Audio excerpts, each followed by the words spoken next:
മനോഹരമായ കൊട്ടിക്കലാശത്തിലേക്ക് നമ്മൾ ഇതാ എത്താൻ പോവുകയാണ്. ഇനി നടക്കാൻ പോകുന്നത് പുന്നമടയിൽ ലൂസേഴ്സ് ഫൈനലാണ്.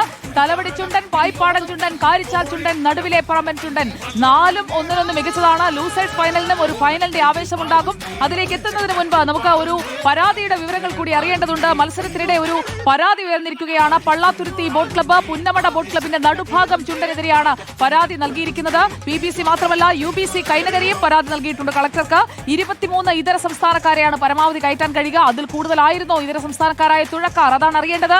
ശരത് SS നമുക്കൊപ്പം ചേരുകയാണ്. ശരത്ത്, പുന്നമടയിൽ ആവേശത്തോടെ തുഴയെറിഞ്ഞ നടുഭാഗമാണ് ഹീറ്റ്സിൽ മികച്ച സമയം കുറിച്ചത്.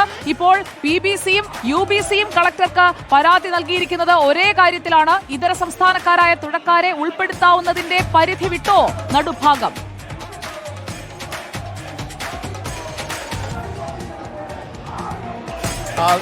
അത് തന്നെയാണ് ഏറ്റവും പ്രധാനപ്പെട്ട ചോദ്യം. അക്കാര്യത്തിലാണ് ഇപ്പോൾ എന്തായാലും പള്ളാത്തുരുത്തി മൂന്നാമത്തെ പരാതി നിരണം ബോട്ട് ക്ലബ്ബ്, അതായത് നടുഭാഗം ചുണ്ടനെതിരെ 3 പരാതികൾ വന്നിരിക്കുകയാണ്. ഫൈനലിൽ മത്സരിക്കുന്ന മറ്റ് 3 ബോട്ട് ക്ലബ്ബുകളും പരാതി നൽകിയിരിക്കുന്നു എന്നതാണ് ഇപ്പോൾ വരുന്ന ഏറ്റവും പ്രധാനപ്പെട്ട വാർത്ത. പള്ളാത്തുരുത്തി ബോട്ട് ക്ലബ്ബ്, അതുപോലെ തന്നെ VBC കൈനകരി, അതുപോലെ നിരണം ബോട്ട് ക്ലബ്ബ്, 3 ബോട്ട് ക്ലബ്ബുകളും പരാതി നൽകിയിരിക്കുന്നത്.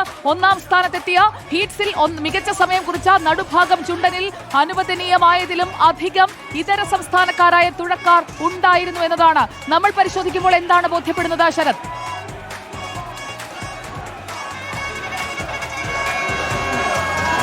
സുജയ, ഏറ്റവും ഗൗരവതരമായ പരാതി തന്നെയാണ് ഇപ്പോൾ ഉയർന്നിരിക്കുന്നത്. അതായത് മത്സരത്തിലുള്ള 4 വള്ളങ്ങളിൽ അതിൽ 3 എണ്ണവും പരാതിയുമായി വന്നിരിക്കുന്നു എന്നുള്ളതാണ്. അതായത് നടുഭാഗത്തിൽ കൂടുതൽ പ്രൊഫഷണലുകൾ ഉണ്ടായിരുന്നു. സാധാരണഗതിയിൽ 25% പ്രൊഫഷണലുകൾ അനുവദിക്കാറുള്ളത്. പക്ഷേ ഇത്തവണ മത്സരിച്ചതിൽ 23 ഇതര സംസ്ഥാനക്കാരും ഇത്തരത്തിൽ വള്ളത്തിൽ കയറി എന്നുള്ളതാണ് ഈ പ്രധാന പരാതിയിൽ പറയുന്നത്. സംഭവത്തിൽ അതായത് 45 ഇതര സംസ്ഥാനക്കാരുണ്ട്. ഈ രീതിയിൽ വലിയ അളവിൽ പ്രൊഫഷണലുകൾ കയറ്റിയത് അത് ഇതിൻ്റെ നിയമാവലിയുടെ ലംഘനമാണ്. അതുകൊണ്ട് തന്നെ ഇതിൽ പുനഃപരിശോധനയ്ക്ക് ആവശ്യമാണ് എന്നുള്ളടക്കമുള്ള കാര്യങ്ങളാണ് എന്തായാലും പള്ളാത്തുരുത്തിയും UBCയും അടക്കമുള്ള ക്ലബ്ബുകൾ പരാതിയിൽ പറഞ്ഞു വെക്കുന്നത്. ജില്ലാ കളക്ടർക്കാണ് ഇപ്പോൾ പരാതി നൽകിയിരിക്കുന്നത്. അതായത് അല്പസമയത്തിനകം ഫൈനൽ മത്സരം ആരംഭിക്കും. അതിനു മുന്നോടിയായി തന്നെ എന്തായാലും മത്സരത്തിലുള്ള 4 ചുണ്ടൻ വള്ളങ്ങളിൽ 3 എണ്ണവും ഈ നടുഭാഗത്തിനെതിരെ പരാതി ഉയർത്തിയിരിക്കുന്നു. എന്തായാലും നമ്മൾ നേരത്തെ കരുതിയതുപോലെയല്ല, ഫൈനലിൽ മത്സരിക്കുന്ന 4 ബോട്ട് ക്ലബ്ബുകളിൽ 3 എണ്ണവും 4ാമത്തെ ഒരു ബോട്ട് ക്ലബിനെതിരെ, അതായത് പുന്നമട ബോട്ട് ക്ലബിനെതിരെ PBCക്കെതിരെ പരാതി നൽകിയിരിക്കുകയാണ്. മറ്റ് 3 ബോട്ട് ക്ലബ്ബുകളുടെയും പരാതി സമാനമാണ്. അനുവദനീയമായതിലും അധികം ഇതര സംസ്ഥാനക്കാരായ തുഴക്കാർ നടുഭാഗത്തിൽ ഹീറ്റ്സിൽ മത്സരിച്ചിരിക്കുന്നു എന്നതാണ് പരാതി. ഗൗരവമുള്ളതല്ലേ ഇത്?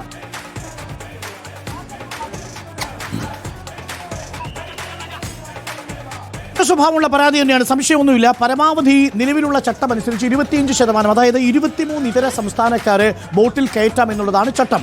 നിലവിൽ നടുഭാഗത്തിൽ തുഴഞ്ഞത് 45 ഇതര സംസ്ഥാനക്കാരുണ്ട് എന്നുള്ളതാണ് ഇപ്പോൾ പരാതി കൊടുത്തിരിക്കുന്നത്. അതിലേറെ ശ്രദ്ധേയമായ കാര്യം, ഫൈനലിലേക്ക് കടന്നിരിക്കുന്ന 3 പ്രധാനപ്പെട്ട ക്ലബ്ബുകളും നിരണവും അതേപോലെ വിയാപുരവും ഒപ്പം തന്നെ നമ്മുടെ PBCയും പരാതി കൊടുത്തിട്ടുണ്ട് എന്നുള്ളതാണ്. 3 ക്ലബ്ബുകളുടെ പരാതിയാണ്. അതായത് 23 പേരെ കയറ്റേണ്ടിടത്ത് 45 ഇതര സംസ്ഥാനക്കാരെ ഉൾപ്പെടുത്തിയാണ് നടുഭാഗം തുഴഞ്ഞത് എന്നുള്ളതാണ്. നടുഭാഗം ഈ മത്സരം ആരംഭിക്കുന്നതിന് മുമ്പ് ചിത്രത്തിലെ ആ അർത്ഥത്തിലുണ്ടായിരുന്നില്ല. മികച്ച തുഴച്ചിൽക്കാർ നടുഭാഗത്തിലുണ്ട്. പക്ഷേ ഫൈനലിൽ 1ാം സ്ഥാനക്കാരായിട്ട് ഫൈനലിലേക്ക് പ്രവേശിക്കുമെന്ന് ആരും തന്നെ കരുതിയിരുന്നില്ല. നടുഭാഗം ഒരു കൊള്ളിയാനെ പോലെ പാഞ്ഞു വരുന്നത് കണ്ട് നമ്മൾ തന്നെ അത്ഭുതപ്പെട്ടതാണ്. ഇപ്പോൾ 2ാം സ്ഥാനത്തെത്തിയ നിരണവും 3ാം സ്ഥാനത്തെത്തിയ വില്ലേജ് ബോട്ട് ക്ലബ്ബും 4ാം സ്ഥാനത്ത് ഫൈനലിലേക്ക് പ്രവേശിച്ചിരിക്കുന്ന പള്ളാത്തുരുത്തി ബോട്ട് ക്ലബ്ബും ഇപ്പോൾ പരാതി കൊടുത്തിരിക്കുകയാണ്. ജില്ലാ കളക്ടർ ആ പരാതി പരിശോധിക്കാം എന്ന് ഉറപ്പ് നൽകിയിട്ടുണ്ട് എന്നാണ് ഇപ്പോൾ നമ്മൾ മനസ്സിലാക്കുന്നത്. എന്തായാലും ഓളപ്പരപ്പിലെ ഒളിമ്പിക്സിന് ഇനി മിനിറ്റുകൾ മാത്രമാണ് ബാക്കി നിൽക്കുന്നത്. ഒളിമ്പിക്സിലെ 100 മീറ്റർ ഫൈനൽ പോലെ മത്സരം ആവേശകരമായ അന്ത്യത്തിലേക്ക് അടുക്കുകയാണ്. മനോഹരമായ സായാഹ്നമാണ് ഇവിടെ. ഈ അസ്തമയ സൂര്യന്റെ ഈ സൂര്യപ്രകാശം ഇങ്ങനെ പുന്നമടക്കായലിൽ വെട്ടിത്തിളങ്ങി കിടക്കുമ്പോൾ പുന്നമടക്കായൽ എന്നിവരെ കണ്ടിട്ടുള്ളതിൽ വെച്ച് ഏറ്റവും വാശിയേറിയ മത്സരമാകും. അതിന്റെ ഒരു പ്രതിഫലനമാണ് ഇപ്പോൾ പുറത്തു വന്നിരിക്കുന്ന 3 പരാതികൾ എന്നത് കൂടി മാത്രം മനസ്സിലാക്കുക. പള്ളാത്തുരുത്തി ബോട്ട് ക്ലബ്ബ് ഒരു ഇതര സംസ്ഥാന തൊഴിലാളിയെ പോലും ഇത്തവണ തുഴച്ചിലിന് വേണ്ടി ഇറക്കുന്നില്ല എന്നുള്ളതാണ് ആ മാനേജ്മെന്റ് നമ്മളോട് പറഞ്ഞിരിക്കുന്നത്. അതേസമയം നിരണവും ഒപ്പം തന്നെ ഇപ്പോൾ വില്ലേജ് ബോട്ട് ക്ലബ്ബും പരാതി നൽകിയിരിക്കുന്നു എന്നുള്ളതാണ്. അതുകൊണ്ട് തന്നെ മത്സരം വാശിയേറിയതാവും എന്നുള്ളതാണ്. പ്രിയപ്പെട്ട പ്രേക്ഷകരെ, അസ്തമയ സൂര്യൻ പുന്നമടക്കായലിൽ ഓളങ്ങൾ സൃഷ്ടിക്കുമ്പോൾ ഓളപ്പരപ്പിൽ തീ പിടിപ്പിക്കാൻ ഇറങ്ങുകയാണ് നിലവിൽ 4 വള്ളങ്ങളും. അതിൽ 6 വിജയിച്ചാലും അത് പുന്നമടക്കായലിൽ തുഴ എറിഞ്ഞു മാത്രമല്ല അവരുടെ ചോര ചീന്തിയ വിജയമാണെന്ന് പറയേണ്ടി വരും. ഇല്ലേ പ്രമോദ് വെളിയനാട്? 100% മത്സരം തീപാറും. ഈ ചൂടിന്, ഈ വെയിലിന് ചൂട് കൂടാൻ പോവാ. കണ്ടോ, ഇനിയിപ്പോ പുന്നമട പൂരം സമാപനത്തിലേക്ക് എത്താൻ പോകുന്നു. ഇനി ഇനിയും രാജാക്കന്മാരുടെ ലിസ്റ്റ് കുറയാൻ പോവാ. ഫൈനലിലേക്ക് എത്താൻ പോകുന്ന ഇത് ലൂസേഴ്സ് ആണെന്ന് തോന്നുന്നു. മൂന്നാമത്തെ ലൂസേഴ്സ് ഫൈനലാണ് ആദ്യം നടക്കുക. അതിനുശേഷം സെക്കൻഡ് ലൂസേഴ്സ് നടക്കും.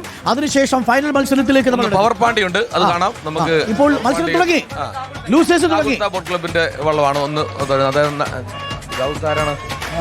അതായത് ഇപ്പോൾ പ്രേക്ഷകർക്ക് കാണാം, പവർ പാണ്ടി KCBCയുടെ ബി ടീമായ പവർ പാണ്ടി തുഴയുന്ന ടീമാണ് മൂന്നാമത്തെ ലൂസേഴ്സ് ഫൈനലിൽ ഇപ്പോൾ മത്സരിച്ചുകൊണ്ടിരിക്കുന്നത്. ആ കാഴ്ചയാണ് പ്രേക്ഷകർ ഇപ്പോൾ കാണുന്നത്. ലൂസേഴ്സ് ഫൈനൽ മൂന്നാമത്തെ ആലപ്പാടനാണ് ഒരു ഭാഗത്തുള്ളത് അല്ലേ.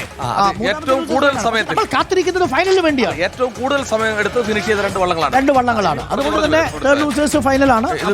നിശ്ചയിക്കാൻ വേണ്ടി മാത്രമാണ് ഏറ്റവും കൂടുതൽ സമയമെടുത്ത് ഫിനിഷ് ചെയ്തതാണ് എന്ന് പറഞ്ഞാൽ ഈ വള്ളംകളി മത്സരത്തിലെ ചുണ്ടൻ വള്ളങ്ങളിൽ ഏറ്റവും മോശം സമയം കുറിച്ച് 2 വള്ളങ്ങൾ എന്ന് നമുക്ക് പറയേണ്ടി വരും. ഇപ്പോൾ പ്രേക്ഷകർക്ക് കാണാം, ഈ ആവേശജലമായ നമ്മളുടെ ആ ഡ്രോൺ വിഷ്വൽസിൽ, ആകാശ ദൃശ്യങ്ങളിൽ ഇങ്ങനെ കീറി മുറിച്ച് 2 വള്ളങ്ങൾ തേർഡ് ലൂസേഴ്സ് ഫൈനലിൽ പോകുന്നുണ്ട്. ആ വള്ളങ്ങളുടെ പ്രത്യേകത എന്ന് പറയുന്നത് ഈ മത്സരത്തിൽ ഏറ്റവും കൂടുതൽ സമയമെടുത്ത് ഫിനിഷ് ചെയ്ത 2 വള്ളങ്ങളാണ്. അതുകൊണ്ട് അവർ കടന്നു പോകുന്ന സമയത്ത് ഒരു മത്സരത്തിന്റെ പ്രതീതിയല്ല, പകരം ഒരു ആഘോഷത്തിന്റെ പ്രതീതി മാത്രമേ ഉള്ളൂ എന്ന് പറയാറുണ്ട്. ജോലി തീർക്കാൻ പോകും. അതെ, അവരവരുടെ ജോലി തീർക്കുന്നു, അതേ ഉള്ളൂ. അല്ലാതെ ഒരു വാശിയേറിയ പോരാട്ടമൊന്നും നിങ്ങൾക്ക് അതിൽ കാണാൻ കഴിയില്ല. തേർഡ് ലൂസേഴ്സിന്റെ പ്രത്യേകത ഇതാണ്. ഇനി അങ്ങോട്ട് മത്സരം കടുക്കും, ഫൈനലിലേക്ക് എത്തുമ്പോൾ തീപാറും എന്നുള്ളതാണ്. റിപ്പോർട്ടർ TV പ്രതിനിധാനം ചെയ്യുന്ന പള്ളാത്തുരുത്തി ബോട്ട് ക്ലബ്ബ് 1ാമത്തെ ട്രാക്കിലാണ് മത്സരിക്കാൻ പോകുന്നത്. 2ാമത്തെ ട്രാക്കിൽ മത്സരിക്കാൻ പോകുന്നത് എനിക്ക് തോന്നുന്നത് നടുഭാഗമാണ് അല്ലേ. 2ാമത്തെ ട്രാക്കിൽ, 3ാമത്തെ ട്രാക്കിൽ നിരണമാണ് എന്ന് തോന്നുന്നു. അപ്പോൾ മത്സരം ഇപ്പോൾ ഫൈനലിലേക്ക് കടുക്കുമ്പോൾ ആവേശകരമായ ഒരു പ്രതികരണമാണ് ഉണ്ടാവുന്നത്. ഇപ്പോൾ ലൂസേഴ്സ് ഫൈനലിൽ ഇനി 4 ടീമുകൾ അടുത്തതായിട്ട് മത്സരിക്കാൻ വരും. തലവടി, പായിപ്പാടൻ, കാരിച്ചാൽ, നടുവിൽ പറമ്പൻ. അതും മത്സരം വാശിയേറുമെന്നുള്ള കാര്യത്തിൽ സംശയമില്ല. നിലവിൽ ഫൈനലിലേക്ക് എത്തിയിരിക്കുന്നത് Nadubhagam 4 minute 20 second, Niranam 4 minute 21 second, പള്ളാത്തുരുത്തിയുടെ മേൽപ്പാടം 4 മിനിറ്റ് 22 സെക്കൻഡ്, വിയപുരം 4:21. എന്ന് പറഞ്ഞാൽ അതിന്റെ അർത്ഥം വിയപുരവും നിരണവും ഓൾമോസ്റ്റ് ഈക്വൽ ആണ് കേട്ടോ.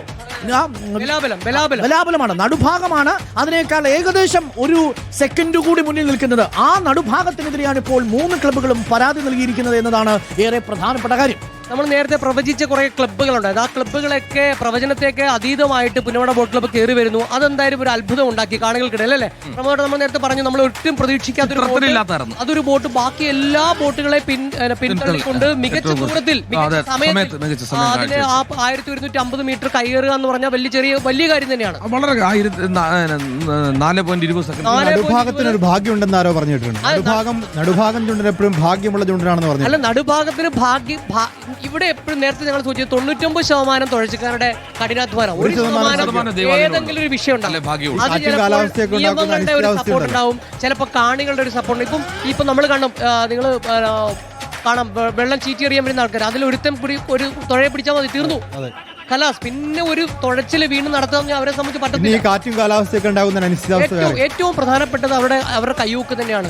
അവരുടെ ഒരു വർഷത്തെ അധ്വാനമാണ് ഈ 4 മിനിറ്റിനുള്ളിൽ അവര് കളഞ്ഞു കുളിക്കുന്നത്. അപ്പൊ ആ അധ്വാനം വെറുതെ പോകാൻ അവരെ അനുവദിക്കത്തില്ല. തീർച്ചയായിട്ടും അതുകൊണ്ടാണ്. പക്ഷേ ഒരു വള്ളം മാത്രമായിരുന്നു ഒരു പരാതിയായിട്ട് വന്നിരുന്നെങ്കിൽ അതിന് ഏകപക്ഷീയമായിട്ട് ഒരു വേറൊരു രീതിയിൽ നമുക്ക് സാധാരണ ഇത്തരം പരാതികൾ പരിഹരിക്കപ്പെടാറില്ല. സാധാരണ ഇത്തരം പരാതി ഉണ്ടാകും, പരിഹരിക്കപ്പെടാറില്ല. നോക്കാമെന്ന് പറയുകയും അവസാനത്തെ ഫൈനൽ നടത്തുകയും കപ്പ് കൊടുക്കുകയും ചെയ്ത് പിന്നീട് അത് കോടതിയിലേക്ക് പോകുന്ന ഒരു പതിവാണ്. കഴിഞ്ഞ തവണത്തെ മത്സരം പോലും ഹൈക്കോടതിയിലേക്ക് പോയിട്ടുണ്ട്. അപ്പൊ മത്സരങ്ങളിൽ പ്രശ്നങ്ങൾ എപ്പോഴും ഉണ്ട്. അങ്ങനത്തെ ഒരുപാട് കാര്യങ്ങൾ സംഭവിക്കുന്നുണ്ട്. ആ സംഭവിക്കുന്ന കാര്യങ്ങളിൽ നമ്മൾ ആദ്യം തന്നെ പറഞ്ഞു, വള്ളംകളിയിൽ പ്രശ്നങ്ങൾ ഉണ്ടാകും, തർക്കങ്ങൾ ഉണ്ടാകും, പരാതികൾ ഉണ്ടാകും. അതിനെ പരിഹരിച്ച് മുന്നോട്ട് പോകുക എന്നുള്ളതാണ് ഏതൊരു വള്ളംകളി പ്രേമി ആഗ്രഹിക്കുന്നത് തന്നെയാണ്. ഇപ്പൊ അവർ വന്ന് പറഞ്ഞ പരാതിയിൽ അവർ തന്നെ ഒരു സൊല്യൂഷൻ പറഞ്ഞിട്ടുണ്ട്. അത് ശരിയായ കാര്യമാണ്. സ്റ്റാർട്ടിങ്ങിന് വള്ളം പിടിച്ചിടുമ്പോൾ ഈ 4 വള്ളങ്ങളും ഫൈനലിലോട്ട് പിടിച്ചിടുമ്പോൾ ആ വള്ളത്തിലെ ഓരോരുത്തരും അവരവരുടെ പേരുകൾ വിളിച്ച് പറയുക എന്ന് പറഞ്ഞു. അത് പ്രാവർത്തികമല്ല, പ്രായോഗികമല്ല. അത് ഞാൻ പറയാൻ അവർ വേറൊരു രീതിയിൽ നിൽക്കുന്ന അതിന് മറ്റെന്തെങ്കിലും ഒരു പെട്ടെന്ന് സൊല്യൂഷൻ കണ്ടെത്തി നേരത്തെ NDBR സൊസൈറ്റിയുടെ ആധാർ കാർഡ് വാങ്ങുകയും പരിശോധിക്കുകയും ആ ലിസ്റ്റുള്ളവരാണെന്ന് ഉറപ്പുവരുത്തുകയും ചെയ്യണം. അത് ചെയ്യണോ? അത് ഇപ്പോഴല്ല എന്നുള്ളത് ഞാൻ പറഞ്ഞത്. ചെയ്യാൻ പറ്റില്ല. ഇപ്പോഴല്ല. ഈ ഒരു ആശയം വരേണ്ടതായിരുന്നു. ഒരു പണിയില്ലാതെ വന്നിരിക്കുന്നവരല്ല ഈ കാണികൾ. സമയത്തിന് വിലയുണ്ട്, അതൊക്കെ പറയണം. അല്ലാതെ ഇത് കഴിഞ്ഞിട്ട് അപ്പൊ ഇത് മൊത്തം ആളുകളെ പറ്റിച്ച് ഒരാൾ ജയിക്കുകയും മറ്റുള്ളവർ മോശക്കാരാകുകയും ചെയ്യുന്നത് ശരിയായ ഒരു നടപടിയല്ല. അപ്പൊ അതിന്റെ ശരിക്കും ഞാൻ ഉത്തരവാദിത്തം മുഴുവൻ ഏൽപ്പിക്കുന്നത് NDBRസിനാണ്. പരാതി പക്ഷേ മത്സരത്തിന്റെ ആവേശവും ഒളിയൊന്നും കളയില്ലായിരിക്കും അല്ലേ. അല്ല അത് പരാതി അല്ലെങ്കിൽ ഈ ഇതിനകം കളയരുത്. അതാണ്. ഇതിനകം തന്നെ കരയിൽ എല്ലായിടത്തും ഒരു കരക്കമ്പി പോലെ ഇത് പാഞ്ഞിട്ടുണ്ട്. ഈ പരാതി എല്ലായിടത്തും എത്തിക്കഴിഞ്ഞു. നമ്മുടെ റിപ്പോർട്ടർ ചാനലടക്കം ആ പരാതി സംപ്രേഷണം ചെയ്ത് കഴിഞ്ഞിരിക്കുന്നു. കരയിലെത്തുന്നവരെല്ലാം പണ്ടത്തെ കണക്കല്ല. പണ്ട് ആളുകൾ റേഡിയോ കമന്ററി കേട്ടുകൊണ്ടിരിക്കുന്നത്, ദൂരദർശന്റെ കമന്ററി മാത്രം കണ്ടുകൊണ്ടിരുന്ന സമയത്ത് ഇപ്പോൾ കാണുന്നത് എല്ലാവരുടെയും മൊബൈൽ ഫോണുകൾക്കുള്ളിൽ ഇതെല്ലാം ഉണ്ട്. മാത്രമല്ല ഏറ്റവും കൂടുതൽ ആരാധകരുള്ള PBC ഒരു പരാതി ഉന്നയിക്കുമ്പോൾ ആ പരാതി എല്ലാവരും ഏറ്റെടുക്കുകയും ചെയ്യും. ആദ്യം PBC നമ്മളൊക്കെ വന്ന് പരാതി പറയുമ്പോൾ മറ്റ് വള്ളങ്ങളില്ലായിരുന്നു. ഇപ്പോൾ UBCയും നിരണവും ഈ പരാതിയായിട്ട് മുന്നോട്ട് വന്നിട്ടുണ്ട്. അതായത് UBC നമ്മളോടൊപ്പം കിടപിടിച്ച് വന്ന ഒരു വള്ളമാണ്. തീർച്ചയായിട്ടും UBCക്ക് ഫൈനലിലെത്താൻ സാധ്യത തെളിയുമായിരുന്നു നടുഭാഗത്തിന്റെ ഈ വ്യവസ്ഥ മാറ്റിവെച്ചിരുന്നെങ്കിൽ. അപ്പൊ തീർച്ചയായിട്ടും അതിന്റെ ഒരു തർക്കം വിതർക്കമായിട്ട് നിലനിൽക്കുകയാണ്. കഴിഞ്ഞ ഹീറ്റ്സിലെ മത്സരം അവസാനിക്കും